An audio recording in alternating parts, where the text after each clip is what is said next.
The Legends of the Jews, Volume 1, by Rabbi Louis Ginsburg. The Fall of the Angels. The depravity of mankind, which began to show itself in the time of Enoch, had increased monstrously in the time of his grandson Jared, by reason of the fallen angels. When the angels saw the beautiful, attractive daughters of men, they lusted after them, and spoke, quote, "We will choose wives for ourselves only from among the daughters of men, and beget children with them." End quote. Their chief, Shemhazi, said, quote, "I fear me. Ye will not put this plan of yours into execution, and I alone shall have to suffer the consequences of a great sin." End quote.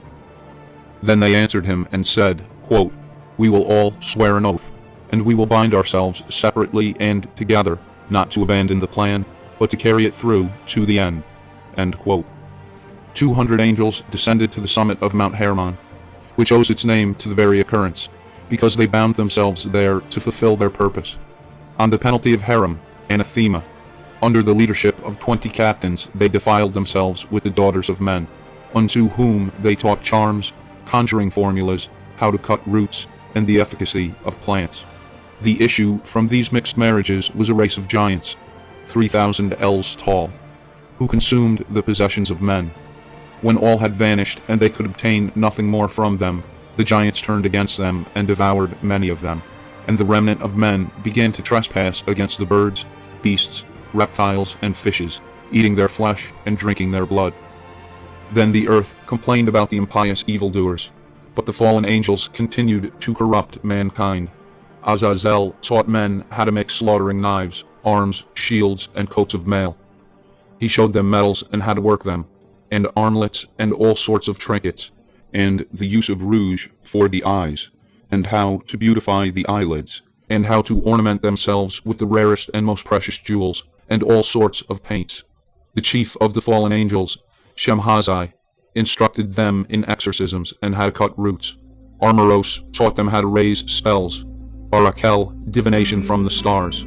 Kokabel, astrology. Ezekiel, augury from the clouds.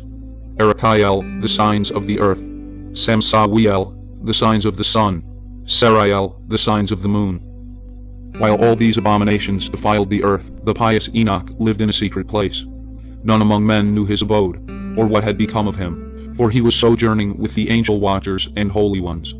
Once he heard the call addressed to him, quote, "Enoch, thou scribe of justice, go unto the watchers of the heavens, who have left the high heavens, the eternal place of holiness, defiling themselves with women, doing as men do, taking wives unto themselves, and casting themselves into the arms of destruction upon the earth. Go and proclaim unto them that they shall find neither peace nor pardon. For every time they take joy in their offspring, they shall see the violent death of their sons, and sigh over the ruin of their children. They will pray and supplicate evermore, but never shall they attain to mercy or peace." End quote.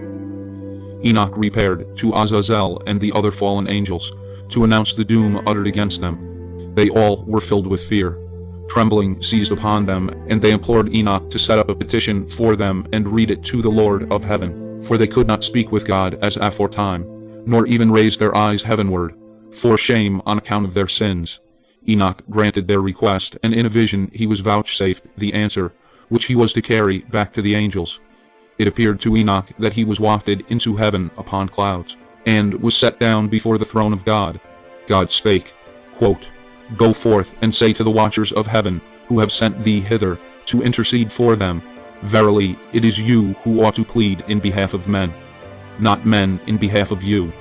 Why did ye forsake the high, holy and eternal heavens, to pollute yourselves with the daughters of men, taking wives unto yourselves, doing like the races of the earth, and begetting giant sons? Giants begotten by flesh and spirits will be called evil spirits on earth, and on earth will be their dwelling place. Evil spirits proceed from their bodies because they are created from above, and from the holy watchers is their beginning and primal origin. They will be evil spirits on earth, and evil spirits they will be named. And the spirits of heaven, having their dwelling in heaven, but the spirits of earth, which were born upon the earth, have their dwelling on the earth. And the spirits of the giants will devour, oppress, destroy, attack, do battle, and cause destruction on earth, and work affliction. They will take no kind of food, nor will they thirst, and they will be invisible.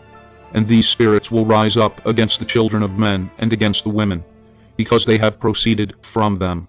Since the days of murder and destruction and the death of the giants, when the spirits went forth from the soul of their flesh, in order to destroy without incurring judgment. These will they destroy until the day when the great consumption of the great world be consummated. And now, as to the watchers who have sent thee to intercede for them, who had been aforetime in heaven, say to them, in heaven, and though the hidden things had not yet been revealed to you, you know worthless mysteries.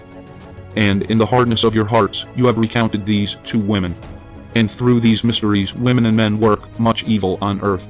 Say to them therefore, you have no peace.